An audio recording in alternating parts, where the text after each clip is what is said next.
Vamos a orar. Padre bendito, gracias Señor, te damos en esta mañana, Señor. Gracias, infinitas gracias, Señor, por un día más de vida, Señor, que nos concedes. Te damos las gracias, te damos la gloria, te damos la honra a ti, Señor. Te pedimos, bendito Dios, que sea tu Espíritu Santo quien nos acompañe, nos ministre, nos dirija, Señor. En este nuevo estudio, Señor, en las epístolas de Pedro, bendito Dios. Gracias por tu palabra, gracias, Señor, por tus apóstoles, Padre, que pagaron con su propia vida, Señor. Y no solamente ellos, sino muchos creyentes allá en el principio, Padre, que preservaron las Escrituras, Padre, y podemos contar con ellas hoy en día, Señor. Gracias por esa bendición tan grande, Señor, que después de más de 2000 años, Señor, tenemos en nuestras manos, Señor, los escritos de tus santos apóstoles, Padre, para edificación de la iglesia. Ayúdanos, ministranos, dirígenos, ábrenos el entendimiento y edifica nuestras vidas como tu iglesia santa en la verdad absoluta de quién es Cristo y de lo que tenemos en Él. Te lo pedimos, mi Dios, en el nombre de Cristo Jesús. Amén. Dios les bendiga ricamente. Mercedes, hola, buenos días. Gusto de saludarte. No sé a qué hora son hasta allá en España. A veces lo miro, pero bendiciones, saludos. Hoy vamos a empezar un estudio nuevo. Así no me quedo sin temas, no me quedo sin qué compartir. Porque cuando no tengo un libro, como lo hacemos del diario, siempre ando pensando, y mañana qué comparto, qué hacemos, ahora qué hago, y le pido al Señor dirección. A veces el Señor me ha dado,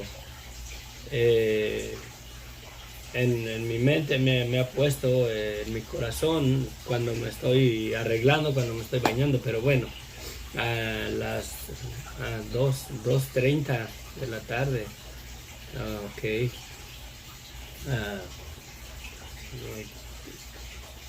Bastante ya en mediodía, ¿verdad? Pasadito en España. Bueno, voy a leer la introducción que nos da la Reina Valera acerca de este libro, el propósito, la fecha.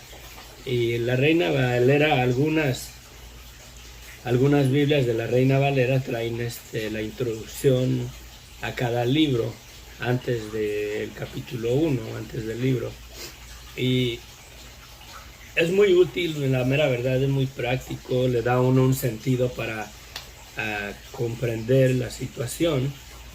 Y vamos a leer la introducción, y si podemos darle un vistazo al capítulo 1, lo hacemos, ¿verdad? Para la gloria y la honra a Dios. Dice la introducción aquí, ¿verdad?, de la primera epístola universal de San Pedro. La introducción dice que el año 63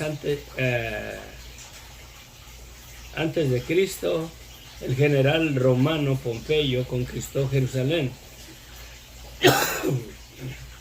Desde entonces los judíos, llevados por profundo odio y desprecio que Roma les inspiraba, comenzaron a llamarla Babilonia, el nombre de la antigua ciudad que evocaba en ellos la imagen de un mundo pagano, blasfemo y corrupto. La iglesia, al igual que los judíos, también utilizó el nombre de Babilonia para simbolizar a la poderosa Roma imperial. En Apocalipsis 14:8, 16, 19, 19, capítulo 17 y 5, capítulo 18, versículo 2 y versículo 10 y 21. Así Pedro se refiere a ella cuando transmite a los destinatarios de su carta el saludo de la iglesia que está en Babilonia, en capítulo 5, versículo 13. La fecha y lugar de redacción. La primera epístola de San Pedro no aparecen datos que permitan identificar a sus lectores inmediatos. Tan solo dice que vivían expatriados en los territorios de Ponto, Galacia, Capadocia, Asia, Bitinia. 5 regiones del centro y norte de Asia Menor, actualmente Turquía. Probablemente se trata de pequeños grupos cristianos compuestos por conversos de origen gentil y que forman parte de la diáspora o dispersión. En general, debía su creación a la obra misionera de el apóstol Pablo y sus colaboradores. Capítulo 1, 14, 18, versículo 14 y 18, capítulo 2, del 9 al 10, capítulo 4, versículo 3. Aunque no poseemos indicaciones precisas acerca del tiempo de composición de esta carta, se cree que fue muy cerca del año 64 en Roma, poco antes de la gran persecución que Nerón desató contra los cristianos de aquella ciudad. El propósito de la epístola está. El texto de Primera de Pedro está redactado en un griego de notable nivel literario. En capítulo 5, versículo 12, aparece un dato interesante por conducto de Silvano, o sea, escrito. Esto puede significar que aun cuando Pedro fue el autor y firmante del texto, para su redacción contó con su secretario erudito y dató que Silvano es la forma latina del nombre arameo Silas. Sabe suponer que así se trata del que fue compañero del viaje y colaborador de Pablo. La referencia está en Hechos, capítulo 15, versículo 22, hasta el capítulo 18, también versículo 5. También en Segunda de Corintios, capítulo 1, 19, Primera de Tesalonicenses, capítulo 1, versículo 1, y Segunda de Tesalonicenses, capítulo 1, versículo 1, están las referencias de que Silas era el colaborador de Pablo, ¿verdad? El objeto principal de esta epístola es alentar a sus lectores a mantener aún en medio de quebrantos y persecuciones una conducta limpia, digna de quienes profesan la fe de Jesucristo. Muy importante, algo que podemos aplicar a nuestras vidas.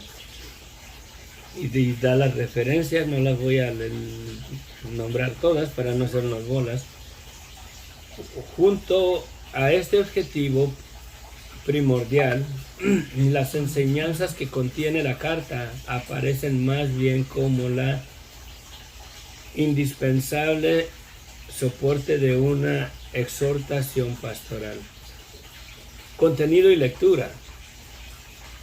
Después de un breve saludo en capítulo 1, en versículo 1 y 2, el autor introduce el tema general del plan de redención dispuesto por Dios. Capítulo 1, versículos 10 y 12, para quienes ponen su fe en Jesucristo, una fe que es mucho más preciosa que el oro, y cuya meta es la salvación de nuestras almas. Dirige luego una serie de consejos y recomendaciones a los creyentes del capítulo 1, versículo 13 hasta el capítulo 2, versículo 10, que son linaje escogido, real sacerdocio, nación santa, pueblo adquirido por Dios, para anunciar las virtudes de aquel que nos llamó de las tinieblas a la luz admirable. Alienta al autor a los cristianos a actuar de tal forma que en todo tiempo sean ejemplos, incluso en situaciones en que su buena conducta podría resultar incomprensible a la vista del mundo y reportarles menosprecio y hostilidad. Contiene también esta sección consejos referentes al cumplimiento del deber en los diversos casos que planean las relaciones humanas y al comportamiento que corresponde a una verdad común fraternal en el ámbito de la iglesia.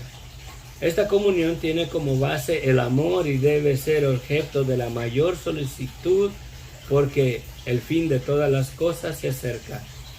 La parte última de la carta incluye una nueva exhortación a mantener firme el testimonio de la fe. Los creyentes, siendo participantes de los padecimientos de Cristo, también lo serán de su gloriosa revelación. Algunos consejos a pastores y responsables de iglesia y otros a los creyentes en general, más a unos breves saludos de parte de la iglesia que está en Babilonia y de Marcos, mi hijo, ¿verdad? Capítulo 5, 13 y 14, pone punto final a la epístola. Esquema del contenido, tiene el prólogo, salutación, una esperanza viva, capítulo 1 del 3 al 12, nueva vida en Cristo. Quizás nos quedemos ahí en una esperanza viva. Vamos a mirar la introducción en el capítulo 1. Entremos a nuestro viaje a través de la escritura.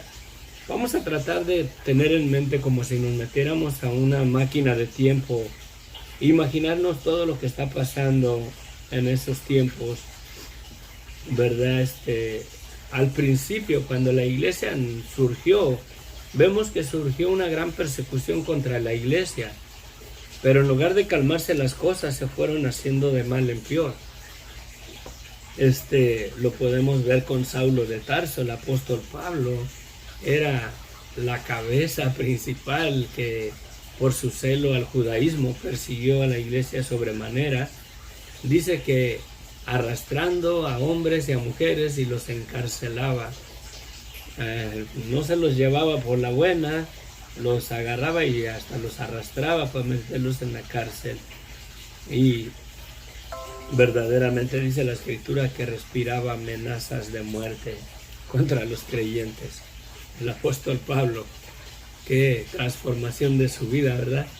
Si la vida del apóstol Pablo fue transformada, no creo que sea cosa difícil que Dios transforme nuestras vidas y nuestros corazones para servirle también de tal manera como sus siervos, sus apóstoles, ¿verdad?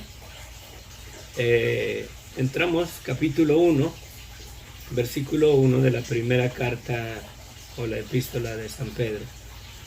Pedro, apóstol de Jesucristo, a los expatriados de la dispersión en el Ponto, Galacia, Capadocia, Asia y Bitania, elegidos según la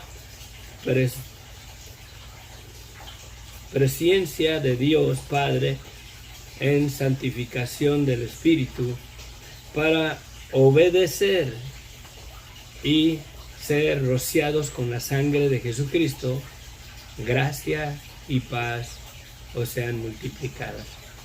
Miren, sí, dice que fueron elegidos según la presciencia, ¿verdad? O sea, la ciencia ya de antemano en el conocimiento de Dios, en su omnisciencia, ¿verdad? Dentro del conocimiento de Dios, ellos fueron elegidos aún antes de que creyeran en el Señor, de parte de Dios el Padre.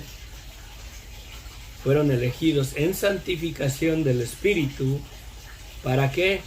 Para obedecer. Creo que el problema de muchos cristianos en nuestra fe el día de hoy es la obediencia.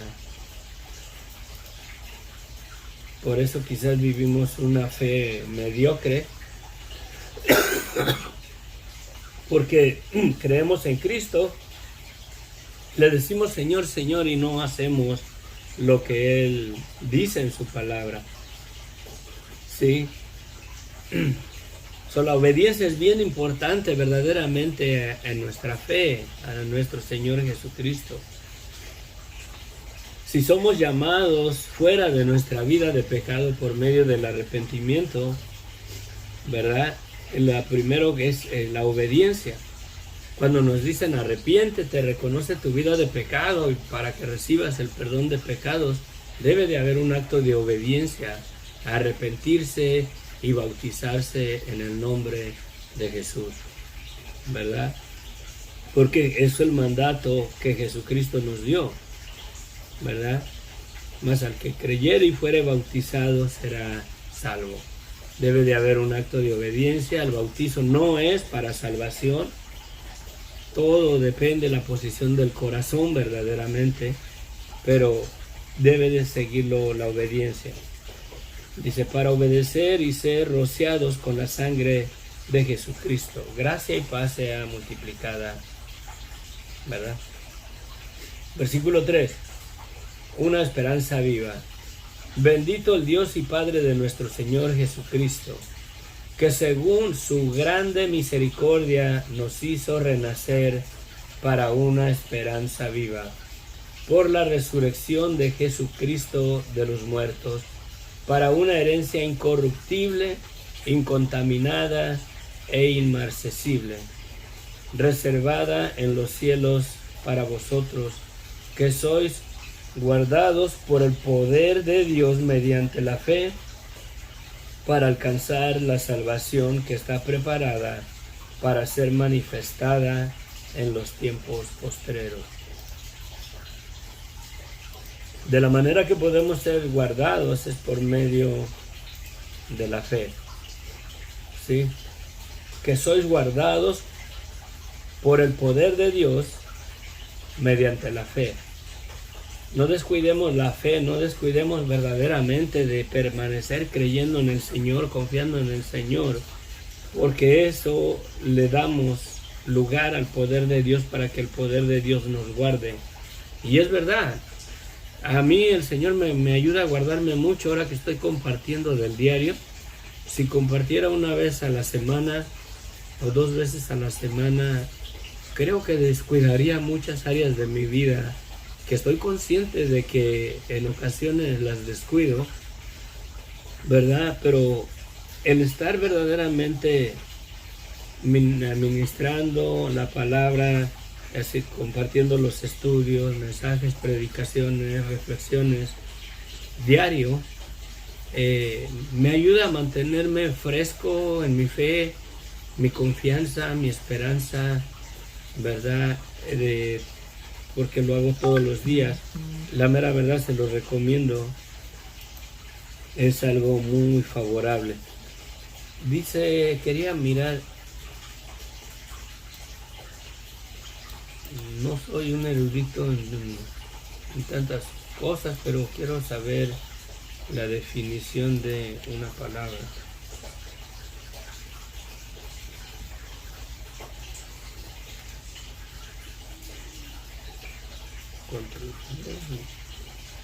Ok, inmarcesible.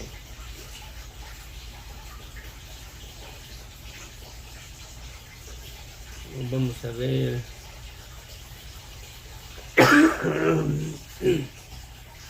De acuerdo a la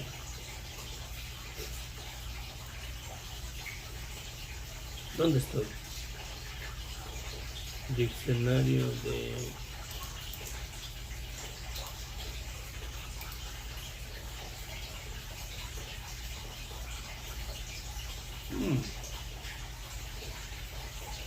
inmarcesible, o que no se puede marchitar,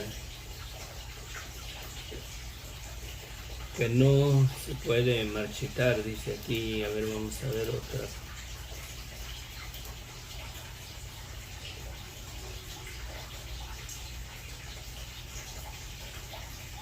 Sí.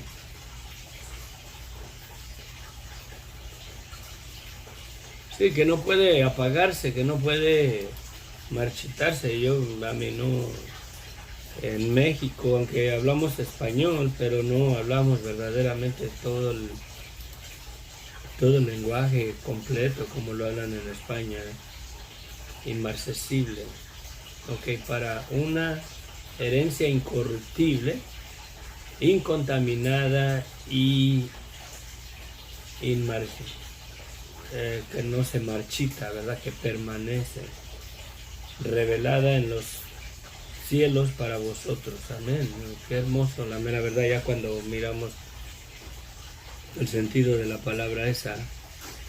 Pues una salvación, una fe que permanece para que el poder de Dios repose con nosotros y nos guarde para alcanzar salvación que está preparada para ser manifestada en los tiempos postreros, en lo cual vosotros os alegráis, aunque ahora por un poco de tiempo, si es necesario, tengáis que ser afligidos en diversas pruebas, para que sometida a prueba vuestra fe, mucho más preciosa que el oro, el cual, aunque perecedero, o sea el oro, ¿verdad?, se prueba con fuego, sea hallada en alabanza, gloria y honra cuando sea manifestado Jesucristo, a quien amáis sin haberle visto, en quien creyendo, aunque ahora no le veis, os alegráis con gozo inefable y glorioso, obteniendo el fin de vuestra fe, que es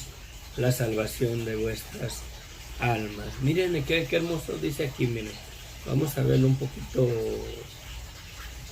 Dice que más valioso que la fe, ¿verdad? Más valiosa que el oro, dice, el cual, o sea, el oro, aunque perecedero, ¿verdad?, se prueba con fuego, aunque tarde o temprano se acaba el oro, se pierde, se prueba con oro, sea hallada, o sea, nuestra fe es probada, ¿verdad? Y sea una fe permanente, ¿verdad?, en alabanza, y sea hallada en alabanza, gloria, honra, cuando sea manifestado Jesucristo. Si permanecemos en una fe, cuando se manifieste Jesucristo, nuestra fe va a ser de alabanza y para gloria y para honra, aquel que dio su vida por nosotros, aquel que dio su vida por nosotros, porque la mera verdad mirará que su sacrificio no fue en vano, y que aunque no lo hemos visto, nos mantenemos creyendo, ¿verdad?, que en esa fe inmarcesible, en esa fe que no se marchita, que no se apaga, que no se la dejamos que mengue,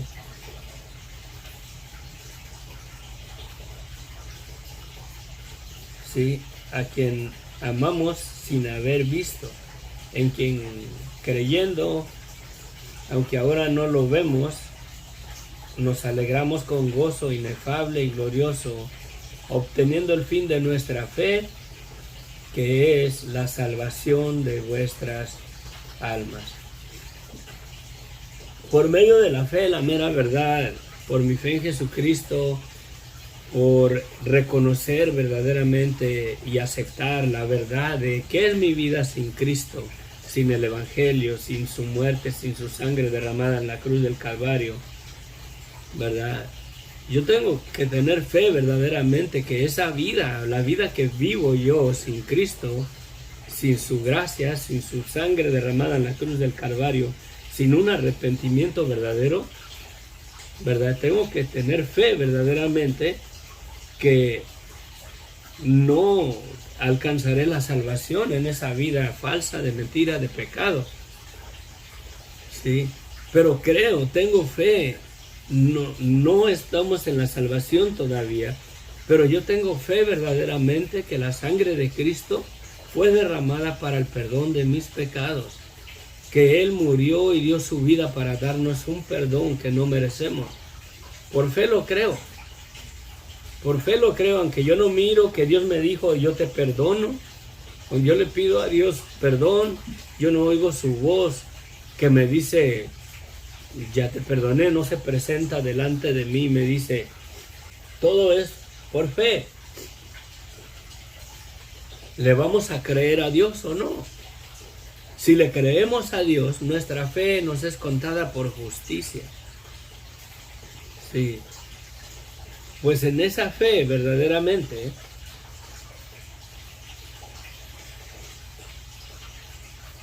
sí, pues en esa fe, dice, obteniendo el fin de vuestra fe, que es la salvación de vuestras almas. Yo creo, la mera verdad, yo creo que tengo la salvación de mi alma no porque sea bueno, no porque yo predico, no porque yo comparto la palabra de Dios, no porque yo voy a la iglesia. Yo tengo la salvación de mi alma porque Cristo murió, Él derramó su sangre, me perdonó y la justicia de Cristo Dios la impartió en mi vida. Y la justicia de Cristo en mí me presenta delante de Dios como si yo nunca hubiera pecado. Porque la mera verdad, yo estoy consciente de la multitud de veces que he pecado contra Dios y que peco, porque aún en Cristo estoy en este cuerpo de pecado y de muerte. Y todavía le fallamos a Dios estando en Cristo. Gloria a Dios que nuestra salvación no está basada en que vamos a tener el poder absoluto para ya no pecar jamás contra Dios y para vivir una vida en santidad absoluta. Porque si la salvación está basada en eso, nos gloriaríamos verdaderamente de que, oh, yo sí soy salvo, y caeríamos en un orgullo espiritual. Sino al reconocer esa verdad, me humillo delante de aquel que dio su vida por mí y lo único que me queda es decirle, gracias Señor por amarme y haber derramado tu sangre por mí, porque la mera verdad, aunque me esfuerce a vivir una vida perfecta, aún en Cristo, aún entendiendo el Evangelio, la mera verdad, yo no puedo. No sé si otros hermanos sí, pero si llegan a vivir la vida perfecta, santa, porque ellos la pueden vivir, tienen de qué gloriarse. Y yo la mera verdad no. Si en algo me gloriaré es en el amor que Cristo ha tenido para conmigo, que se animó a sujetarse a la voluntad del Padre y dar su vida para darme un perdón que yo nunca puedo alcanzar por mis buenas obras, por mi fidelidad a Dios, porque aún en Cristo la mera verdad me encuentro en bancarrota de fidelidad a Él. Sí. Pero por mi fe creo que soy salvo por lo que Cristo ha hecho. Las personas religiosas, las personas que abrazan y defienden su religión que sus padres y sus abuelos les han inculcado, nos juzgan de que, ¿cómo puede decir que es salvo si es un vil pecador como yo? Yo la mera verdad, pues, sé que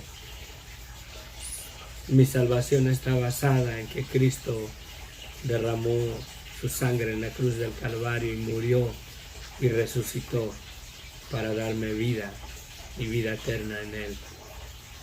No de que yo la alcancé. Y al conocer esa verdad absoluta, verdaderamente conozco la verdad, la realidad, la verdadera naturaleza en mi vida, en mi pecado. Por eso el arrepentimiento es que debemos de reconocer verdaderamente nuestra vida, nuestro pecado, para que verdaderamente la gracia de Dios se perfeccione en nuestras vidas, en nuestros corazones. Nos da la convicción de el amor de Dios tan grande, tan maravilloso, que nos da un perdón que no merecemos, y por la fe en que es porque Él murió, Él derramó su sangre, que Dios me perdonó, no porque yo ya llegué a la perfección y guardo todos los mandamientos de Dios, ya no le fallo a Dios, ya vivo una vida en santidad absoluta porque la puedo vivir. La mera verdad, no la puedo vivir. No la puedo vivir. ¿Sabían ustedes que Dios llama a David como un hombre conforme al corazón de Dios? Y si ven la vida de David, su pecado, todas las veces que le falló a Dios una y otra vez. Nos preguntamos de la misma manera como muchos religiosos se preguntan, ¿cómo puede testificar cómo puede estar seguro que él es salvo? ¿Cómo puede ser David verdaderamente un hombre conforme al corazón de Dios cuando se metió con la mujer ajena y mandó a matar al marido y se quedó con la mujer y muchas otras cosas que hizo? Contó en una ocasión, hizo un censo general de todo el reino de Israel, de toda la gente. Los contó cuando Dios les había dicho que no tenían que hacer un censo general así en la ley. Y David, incitado por Satanás, quiso saber cuánta gente había en Israel. Y aún su capitán de su ejército le dijo, ¿por qué vas a hacer tan grande pecado? ¿Verdad? ¿Que no tienes en tu poder todo el reino de Israel? Te lo ha dado Dios. Y él insistió y mandó a contar a toda la gente. Y trajo un gran pecado delante de los ojos de Dios, que mucha gente murió. Mucha gente murió por causa de eso. Allá estaba el ángel, ahí donde construyeron el templo, con la espada así hacia arriba, y comenzó a haber mortandad entre la gente.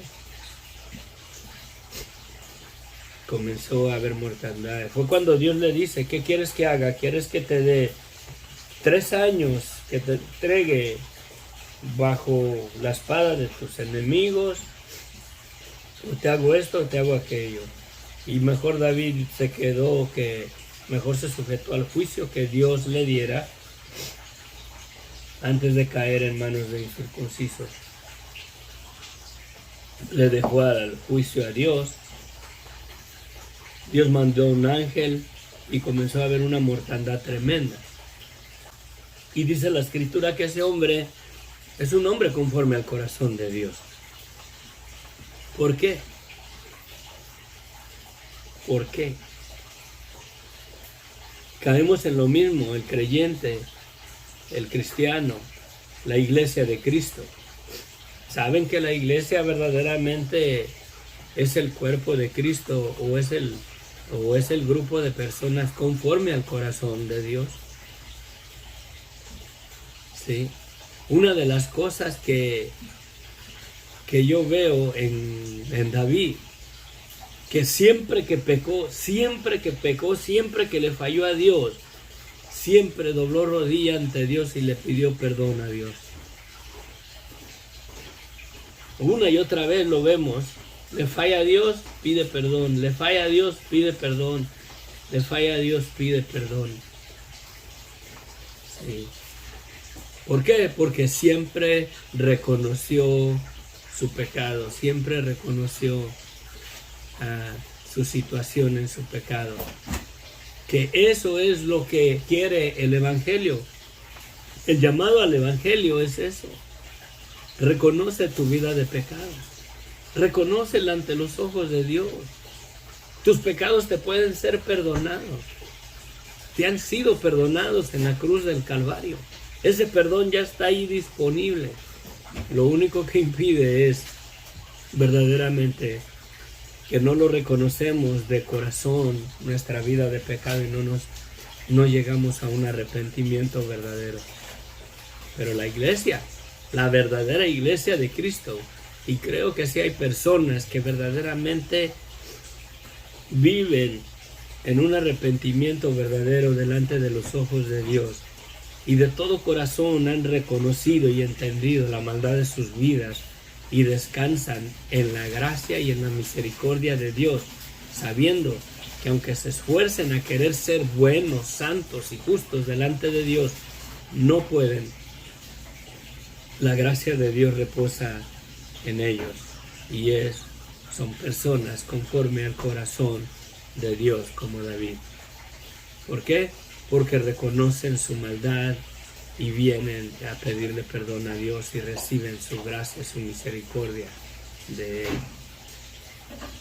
La verdadera iglesia es esa.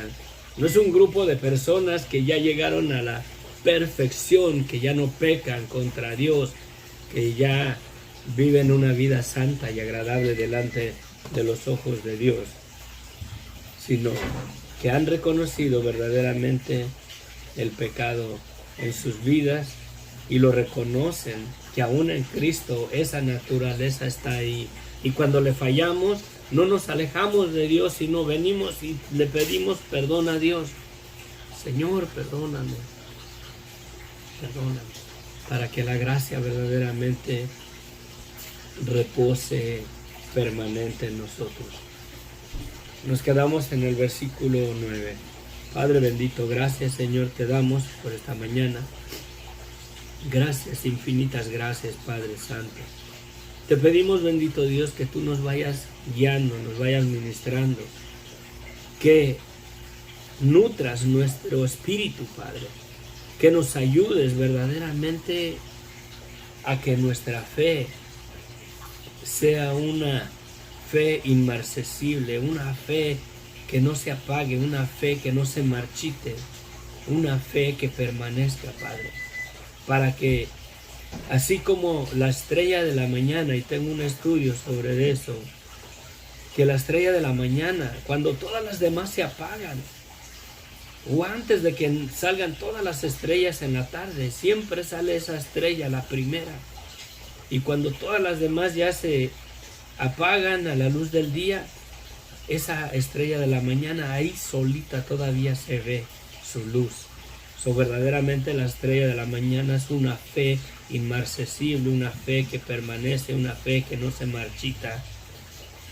Y en esa fe debemos de exhortarnos en amor los unos a los otros, animarnos a permanecer ahí. Señor, ayúdanos, que tu Espíritu nos lleve verdaderamente a vivir en una actitud de tal manera que reconozcamos todas esas áreas en nuestras vidas para depender verdaderamente de tu gracia y de tu misericordia en nuestras vidas. Esperanza firme que tenemos de nuestra salvación en esa verdad absoluta. Amén. Amén. Dios les bendiga ricamente. Me tengo que ir. Como estamos aquí. Gabriela Saldaña, Mercedes, gracias. Perdón, sí. Acá son las 6:07 ahorita, 6:07 de la mañana. Buen día, Jorge, bendiciones, Sofía, Dios les bendiga. Qué gusto de mirar ahí a Guillermo ayer, la mera verdad. A este muchacho, bendiciones, que Dios les bendiga. Dios permitió que el enemigo le incitara a contar al pueblo, y sí, gloria a Dios, bendiciones. Cuídense, bendiciones. Y gracias. Uy.